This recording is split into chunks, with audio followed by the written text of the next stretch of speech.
Okay भाई, तो हमारी क्लास चल रही थी एसएससी की प्रीवियस ईयर क्वेश्चन की, जिसमें लाभ हानि चैप्टर चल रहा था। तो आज ये हमारी आखिरी क्लास है लाभ हानि की, ठीक है। और इसके पहले परसेंटेज हो चुका है, जिन्होंने ना देखा वो लोग देख लें। देखिए ये क्या कह रहा है, देखिए एसएससी सीजीएल 2024 सभी क्वेश्चन प्रीवियस ईयर के होंगे हमारे। कह रहा है यदि 200 रुपये से 260 रुपये तक की कीमत पर खरीदी गई पुस्तकों को, यानी 200 रुपये से लेकर 260 तक की कीमत की हमने खरीदी है पुस्तकें, अलग अलग प्राइस, ठीक है। 250 से लेकर 300 रुपये तक की कीमतों पर बेचा जाता है, तो 25 पुस्तकों को बेचने से अधिकतम संभावित लाभ कितना होगा। यानी जो हमने खरीदा है, जो पुस्तकें खरीदी हैं, वो कम से कम प्राइस 200 है और मैक्सिमम 260 है एमआरपी वाली, ठीक है। खरीदी हम लोगों ने, परचेज प्राइस। और जब बेचा हमने उसे तो कम से कम 250 में बेचा और ज़्यादा से ज़्यादा 300 में बेचा है। तब कह रहा है कि 25 पुस्तकें अगर हम बेचें तो संभावित लाभ क्या होगा। तो भैया अगर हम बेचेंगे तो कम से कम में खरीदेंगे और ज़्यादा से ज़्यादा में बेचेंगे। तो कम से कम में खरीदेंगे तो कितने में खरीदेंगे, 200 में, यानी 200 हमारा क्या हो जाएगा, परचेज प्राइस। और ज़्यादा से ज़्यादा में बेचेंगे मतलब 300 में बेच पाएंगे, तो 300 क्या हो जाएगा, सेल प्राइस। इतना समझ में आ रहा है कि 200 क्या हो जाएगा, परचेज प्राइस, 300 क्या हो जाएगा, सेल प्राइस। फ़ायदा बताओ, 100 रुपया। 100 रुपया एक पुस्तक पे फ़ायदा हो रहा है और 25 पुस्तकों को बेचना है, यानी 2500 रुपये फ़ायदा हो गया। कितना फ़ायदा हो गया, 2500, यानी सेकंड ऑप्शन करेक्ट है। ओके, चलो अगला देखते हैं।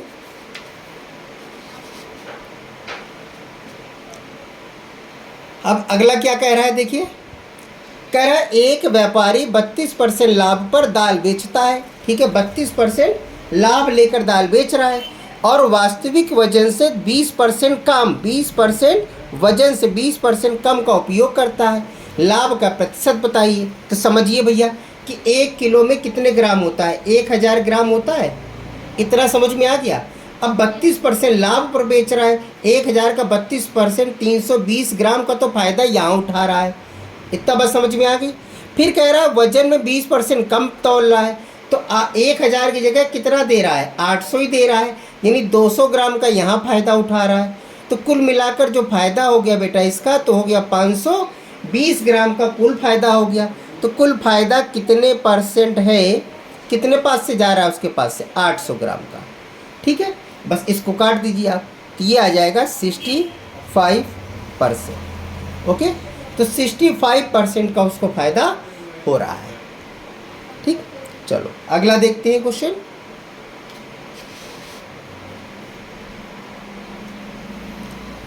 कह रहा है एक बेईमान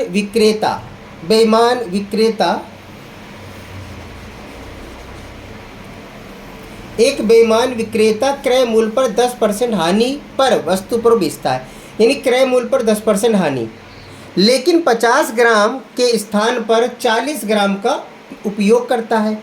उसके लाभ प्रतिशत की गणना करें। तो भैया देखो 100 वाली चीज़ वो क्या करता है, 100 वाली चीज़ 10% नुकसान पर, यानी 10 माइनस में लगा दे रहे, समझ जाओ नुकसान में, ठीक है। 10% नुकसान पे बेच रहा है, लेकिन वो 50 ग्राम बाट की जगह 40 ग्राम का यूज़ कर रहा है। देखो 50 ग्राम की जगह 40 ग्राम, तो 100 ग्राम की जगह 80 ग्राम हो जाएगा, यानी 100 ग्राम की जगह कितने ग्राम, 80 ग्राम, ठीक है। और कितना फ़ायदा उठा रहा है, 20 का फ़ायदा है तो प्लस का लगा दे रहा है। तो कुल मिला के हमें फ़ायदा क्या हुआ, 10 ही का फ़ायदा हो रहा है। तो ये फ़ायदा कितने परसेंट है, उसके पास से कितना जा रहा है, 80, ठीक है। 0 0 कैंसिल कर दीजिए, 12.5% का वो लाभ उठा रहा है फिर भी, ठीक है। चलो अगला क्वेश्चन देखते हैं।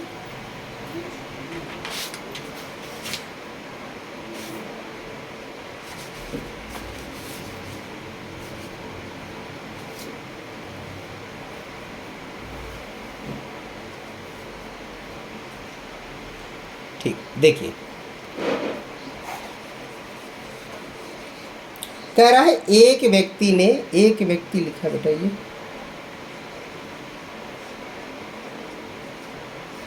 एक व्यक्ति ने 11,520 रुपये में 2 भैंसें खरीदी हैं।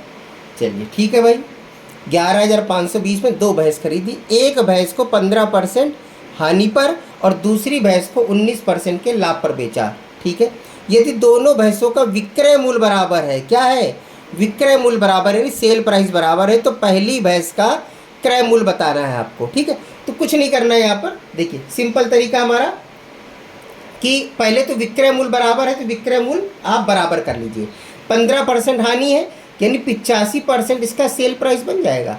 बताइए, इतना समझ में आ रहा है? हानि तो 100 से कम हो जाएगी, और ये बराबर किसके हो जाएगी? 19% लाभ वाले सेल प्राइस के। तो 19% लाभ मतलब 100, 119, ठीक है। बस इसी रेशियो में आपको बांट दीजिए, इन दोनों को जोड़ दीजिए, ठीक है। तो कितना आ जाएगा? 9 5 14 और 11 8 19 और 1 20, ठीक है। कितना हो गया? 204। अब वैल्यू कितनी थी? 11,520, 11,520। इसको आप काट दीजिए, ये आपका परचेज प्राइस आ जाएगा 6,720।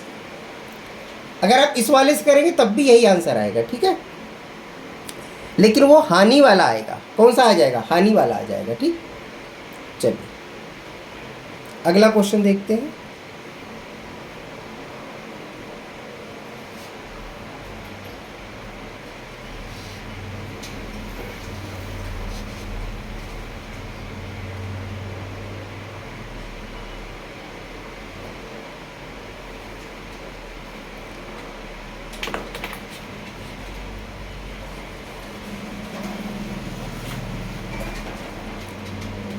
देखिए क्या कह रहा है इसमें,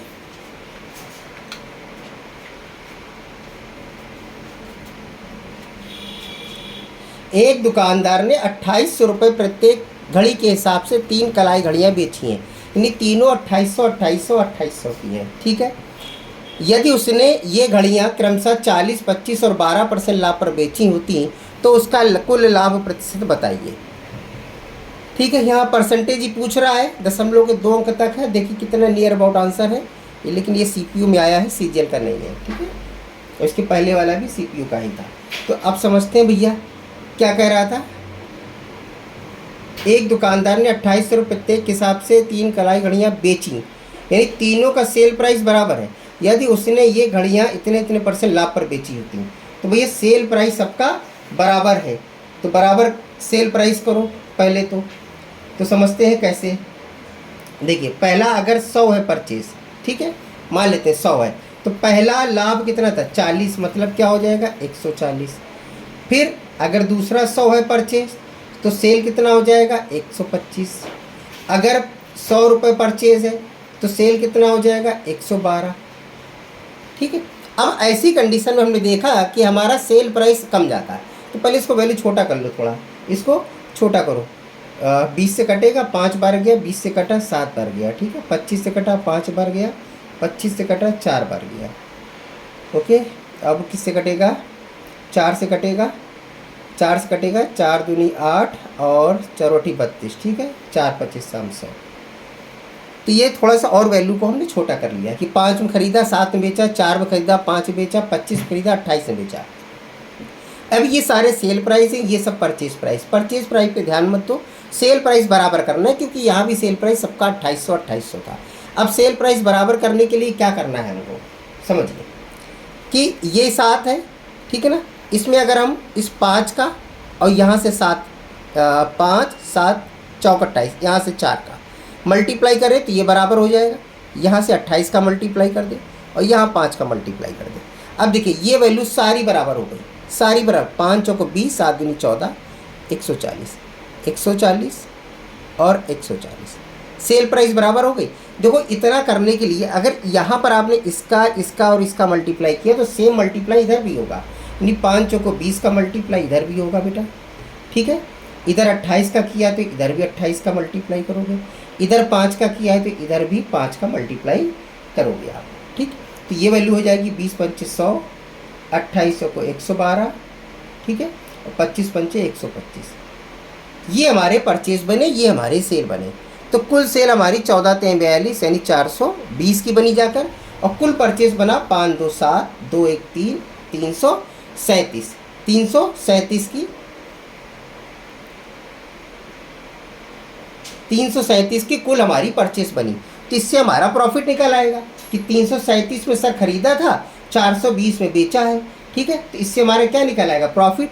तो प्रॉफिट जो आ जाएगा माइनस करने पर वो आ जाएगा 83 रुपीज़ का प्रॉफिट। अब ये कितने परसेंट है, कितने परसेंट, नीचे क्या रखोगे 337, यानी 337, ठीक है। तो इसको जब आप काटेंगे तो करेक्ट आंसर आएगा 24.629 समथिंग ये आएगा, यानी 24.63 में आपको टिक करना पड़ेगा। बी ऑप्शन सही है, ठीक है। इसमें रुपए का कोई काम नहीं था, आप अपनी कहानी बना सकते थे। चलिए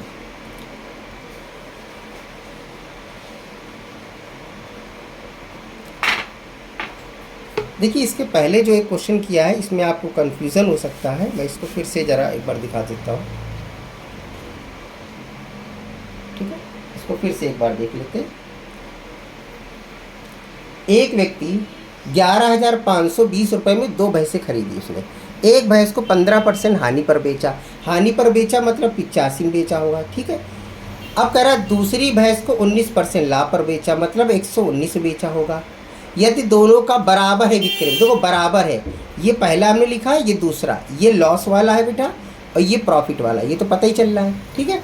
अब बराबर है, इसको रेशियो में बांटना होता है। तो देखिए हमने 1-2 स्टेप इसमें गायब कर दी थी, तो रेशियो के लिए क्या करते हैं, इसको पलट देते हैं, तो 119:8:5 ये रेशियो बनेगा जाकर, ठीक है।